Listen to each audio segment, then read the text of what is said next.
Well, hello everyone. Thanks again for having me. As Sue mentioned, there are only 20 minutes here, so I'm going to throw a lot at you. We'll go fast and kind of jump in.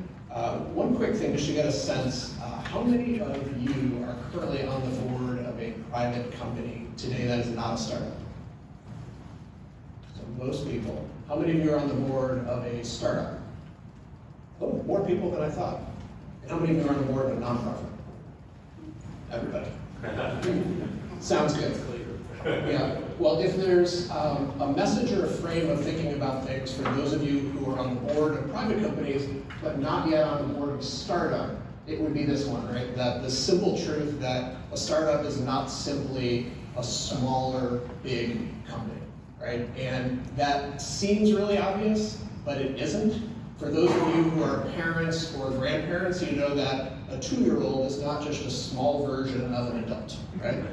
Some of us painfully know that on a daily basis. And there are a lot of ways that they're different developmentally, what the challenges are, how you think about prioritizing strategies, and candidly how much sleep you get. Actually, it's a correlation of startups and larger companies. As you think, though, about what that means for directors, startup directors have different roles as companies grow. At the very beginning, when there are ideas or early technology, oftentimes you're supporting an idea, a hypothesis, a test to get to something larger.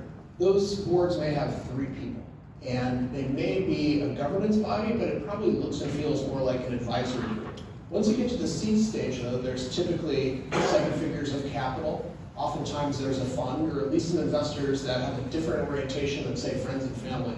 So there's going to be an expectation of real governance there. And the types of challenges that a board will see in terms of raising capital, doing deals, the challenges that come up once companies get 5, 10, 15, 50 employees becomes very, very different. So no presentation is complete without an Einstein quote. I think the truism that if a startup idea doesn't seem absurd at the beginning, something is wrong. Now, interestingly, the corollary is not true. Just because an idea seems absurd does not mean it has great promise. Sometimes it takes a little bit of years of investing to really see how that plays out, but the point being that a vision takes time to develop into a product concept, into a minimum viable product, into a use case, and potentially a pattern of use. So it really does take time to vet these out, and the board has a role during this time as well. It's one of the things that makes startup investing terribly risky, and it plays out in the numbers. So this is Crunchbase data of over 1,100 companies that were funded at the seed stage, and what you see is that 70% of those did not have a positive exit outcome. In reality, at least half of those that did probably had a very modest outcome, right? It's generally a subset of the companies that go through the entire process and bring back a meaningful return. So that means that your potential journey as a board member is going to be bumpy at times. In relation to dog years is probably a good way to think about it, right? What seems like one normal year at a startup is like 7 years at a regular company, right? You are going to have different crises, which I think Cindy alluded to, and I'll talk a little bit more about in a moment. So why are some of these companies ultimately not successful, and is there something that a board can do about it? There are a lot of reasons. I think the question answer is maybe. This was from about 100 different postmortems done with seed stage companies, and these are the top 3 reasons why the company leadership themselves said the company ultimately wasn't successful. No market need, probably modify that as not a strong market need. They ran out of capital or not the right team. We'd like to think that a good board would have something to say about this, or at least be able to help identify and mitigate some of these issues as they come. But these are the real issues that boards tend to face. I would say that location matters. A number of the people on the panel have invested in Cleveland, in the Midwest, across the country, but there's a different venture landscape, a different ecosystem, a different access to resources, and my general take is that you have to take into account the set of resources that you have available to you. It's not that there's a Cleveland style or an Ohio style, it's just that we're swimming in a different pool. So why have a startup board in the first place? Number one and most obvious is that it is legally required. Most of the companies that we invest in or Jumpstart invests in are going to be, or soon to be, Delaware C corporations, so they're going to be required to have a board. Founders need substantive support. Many of these founders are first-time founders. They may not have led a company, maybe relatively new to even the development hurdles and challenges that they're going through. So there's a substantive non-governance component to it. And also, the startup teams really benefit from the superpowers that you all as directors can bring. So industry expertise is probably the first one. It's one that when we invest in companies, we try to be as thoughtful as we can about how to assemble a board, so that whether it's insurtech, fintech, healthcare, IT, you're bringing people in that not only understand the landscape, be a little bit of a reality check on any strategy there, but also whose Rolodexes line up with that industry so that they can be a proper ambassador of the company, that they can be an introducer and open doors that would not otherwise be able to be opened without somebody who really has expertise and perhaps a reputation in that industry. Functional expertise is another big deal. Not everyone can wear every hat, but that may be a CFO orientation, someone who understands channel sales, someone who's been part of growing software companies before, and we and other investors will try to map a given situation, the challenges and deficiencies there, and try to put someone in who can be successful in that role. Governance expertise is a given in a Rolodex. What's not here, I would say, though, is just the person's demeanor, right? Are they the kind of person who can roll up their sleeves, gain credibility, build a relationship, and can contribute in a startup environment? That is truly not for everyone. So every startup board is a unique animal. They're going to come together with a different, slightly different certificate of incorporation, different corporate bylaws, slight differences in the shareholder agreements and investor rights agreements. So there may be slightly different roles, or at least governance that takes place. But most importantly, they're just different human beings in the room. And that makes a big difference on small boards. It can make a positive difference, and it can make a negative difference. It can make a difference by the things those human beings say and do, in some cases the things that they don't say and that they don't do. The typical board composition we see at the seed stage, and this can vary, is 5 people. So that's a small group. Most private companies are going to be more, nonprofits are certainly going to be more, but 5 people on the board. This is the most common composition that we see as well. And it doesn't mean that they're all like this, but this is what I would say is a reasonably balanced composition, that there are 2 people representing the founders of the company, typically the CEO. Oftentimes that other person is a co-founder, or it could be an advisor or friend, somebody with industry expertise, who can sit in that governance seat, but also consider the interests of the common shareholders. If a round is being led by an investor group like North Coast or a group like Jumpstart, typically there's going to be structure around the board where 2 of those 5 seats would be represented by directors. In those cases, they have the same fiduciary responsibility as all the other directors, but they're probably also going to realize they're investors and they have an interest at the table. The independent is probably the seat of the startup that's most likely to be targeted to an outsider, somebody who doesn't have a direct interest in the company. And that's probably most of the conversation that I'll have here.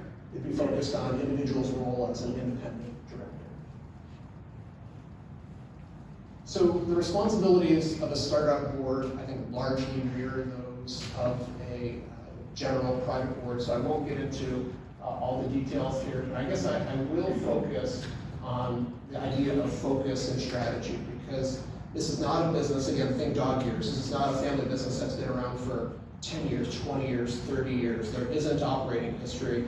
There's even isn't culture, right? That culture could be rapidly emerging and developing. There may be new leadership that's coming in constantly. So really focusing on vision is important. And I can tell you how many times in a boardroom, I've just seen good questions and good reminders that let you know that CEO was a little bit off track from what they said they really wanted to do as a company just a month before. And it can be really valuable. It doesn't mean you can't change it, right? Startups will change and evolve, but that change should be part of a thoughtful, strategic process that there's buy-in from the company and not just a whim because there is a new shiny object one day. And then lastly, increasing the company's likelihood of success. I think you can do this by keeping it from getting run over by a truck, which sometimes happens because of outside factors, or by helping to position it to ultimately be successful. So I will not touch on any of these. You all probably know these as well or better than I do. I will just say, though, that the notion of business judgment rule, to call that out, and I'm not an attorney, so please don't take this as legal advice, but what I will say, though, is that when companies get into that zone of insolvency, or that red zone, right, where there isn't a lot of cash, that business judgment rule, as I understand it, tends to go out the window. So we'll talk a little bit about this in the future, but there are a lot of things that we regularly have to think about when we realize, boy, this company may not get funded, right? They're coming up, there's a certain burn rate, they're gonna raise capital, but if something happens, we as directors are gonna be in a position where we have to think about creditors, where we have to think about the government in terms of payroll taxes, and where we have to think about employees, and that will very quickly supersede the other responsibilities. So, helping to guide the strategic priorities. I mentioned already the idea of trying to keep consistency with what the strategy and what the focus is. Keeping focused on key metrics. The key metrics that a startup should have are not obvious and not consistent from company to company. Many of our companies have what we'll call a true North Star. You hope that North Star doesn't move. Sometimes it does. But there are plenty of debates about what a company really should be accomplishing within its first year to put it in a position to be successful. And that's one of the big roles that I think the board can have, not to provide that answer, but to help make sure that there's questions and to make sure that it really is a high-level dialogue. Part of that can come through the development of a dashboard, a consistent dashboard. Oftentimes, the dashboard will look different from month to month. A little evolution is okay, but changing the measuring stick from month to month is generally not something we like to see. And then candid and unbiased feedback. And that's really hard to do because as directors, part of us being effective is being credible, it's being liked in some way, right? So that we can build relationships and be helpful to companies, but we also have to be really candid and honest. And it's hard to be effective being candid and honest if you don't have a real relationship. So we'll talk a little bit more about building relationships.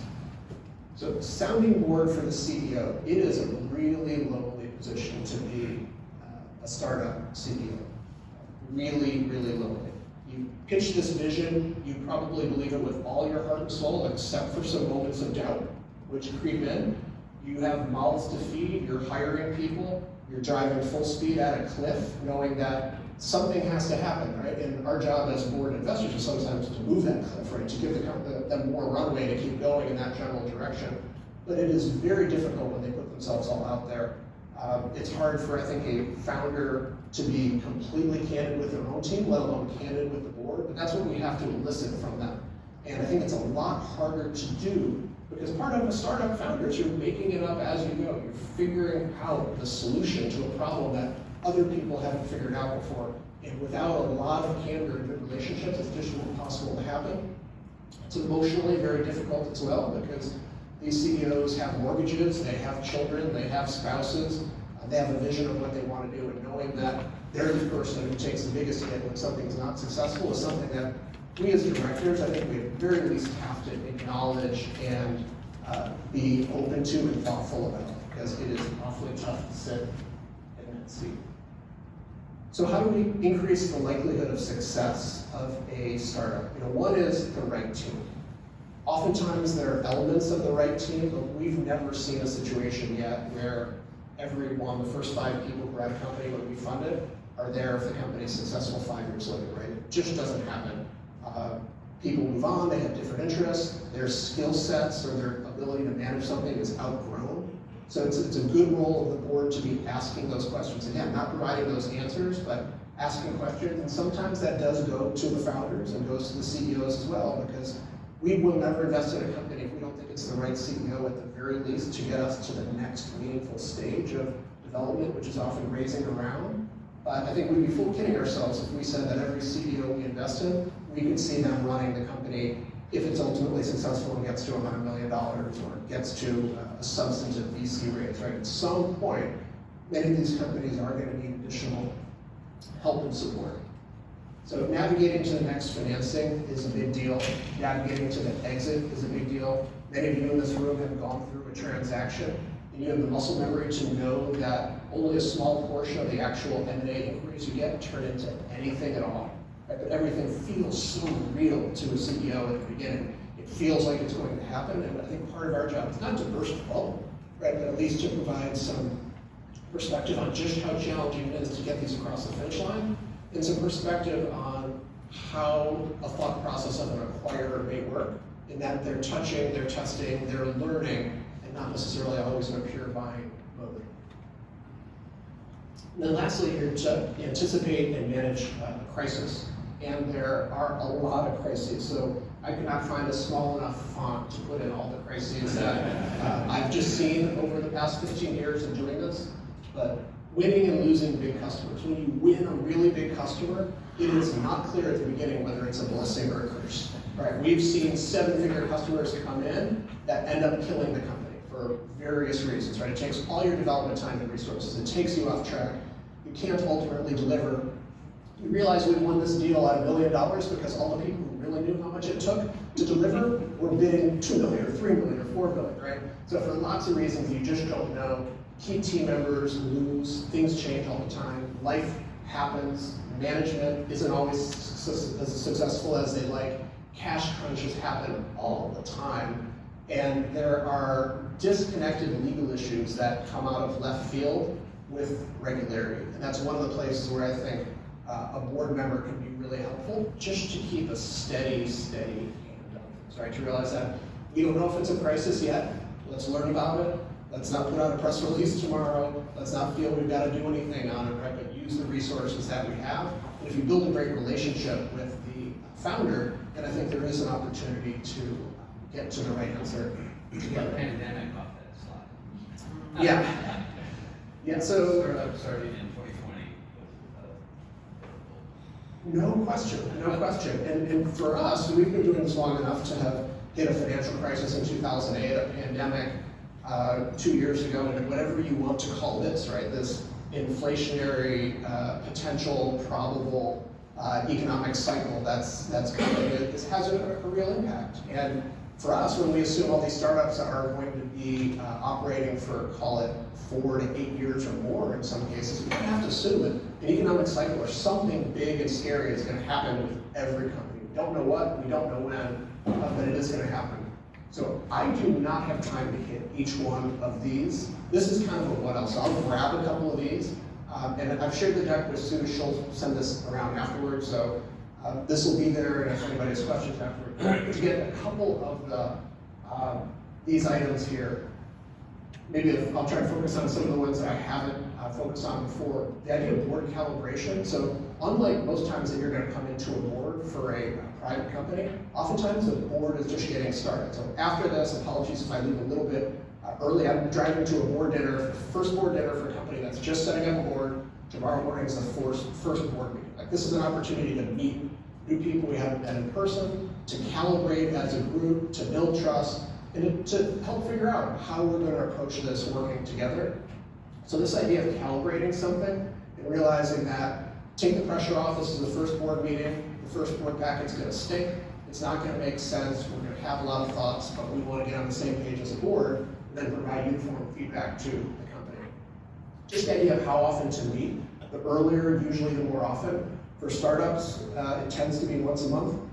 You would hope to graduate to once a quarter, once the company perhaps gets a Series A or at least a little more stability. But at the very early stage, you don't know what the heck's going to happen in 3 months. So taking that much time between board meetings can be challenging, although as a good director, you want more connectivity as opposed to just at board meetings. One thing I'll mention is the role of a chair. We find it to be very helpful with startups to have an outside chair, somebody who does not work for the company, ideally the independent director, so that it doesn't feel too pushy from the investors. This is someone who, practically speaking, has no authority, right? It's just somebody who is designated, who plays a little bit more of a leadership role, who provides feedback to the CEO afterwards, and helps to coordinate. We find that to be very, very helpful, especially if we skip down there to executive sessions. So I don't know for the board meetings you're at, for typical private companies, the companies may be so stable or maybe in a pattern where you don't do executive sessions. We force them on all of our companies though. And what that means is that after the board meeting, there may be members of the team who are there. They're asked to leave. We do a quick debrief with the board and the CEO.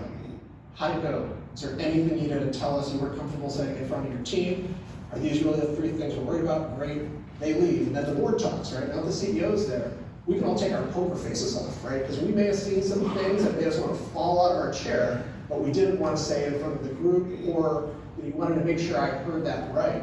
And there's can be really good constructive crosstalk to get on the same page and then have the person who's the chair or whatever other type of lead you want to designate, go back to the founder and give that constructive feedback. It's not meant to be something behind their back, something where we're plotting against them. It's basically making sure that they get the true value of the candid board position. And it's actually a lot of fun to be in those conversations because you really learn a lot about the people around you.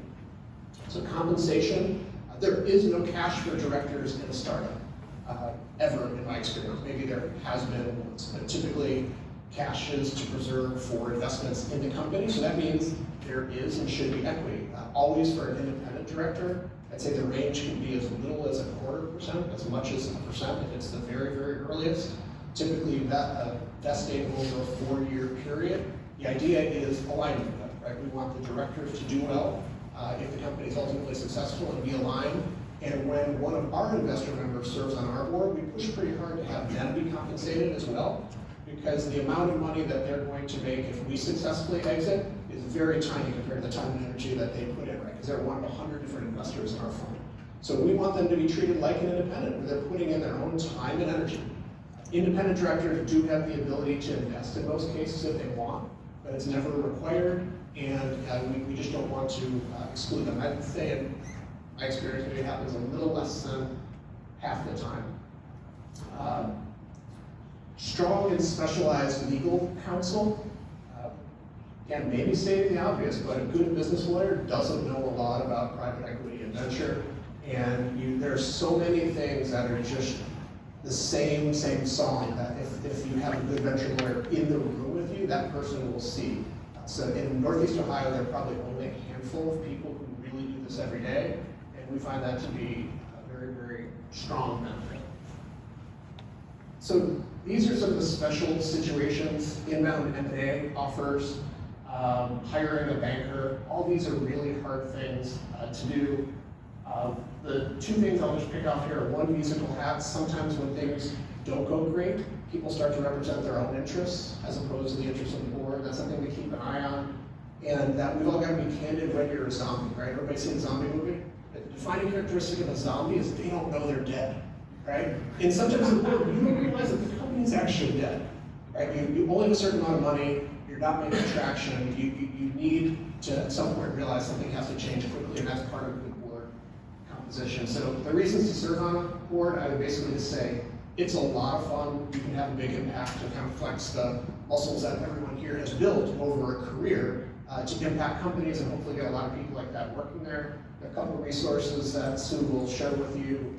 And if anyone is interested and free next Wednesday, we have our annual barbecue at 5 p.m. at John Carroll, where we'll have several of our portfolio companies presenting, an update from us, and food and drink, and a good crew. So feel free to join for that once we send it out. And now I get to be an observer and watch the panel.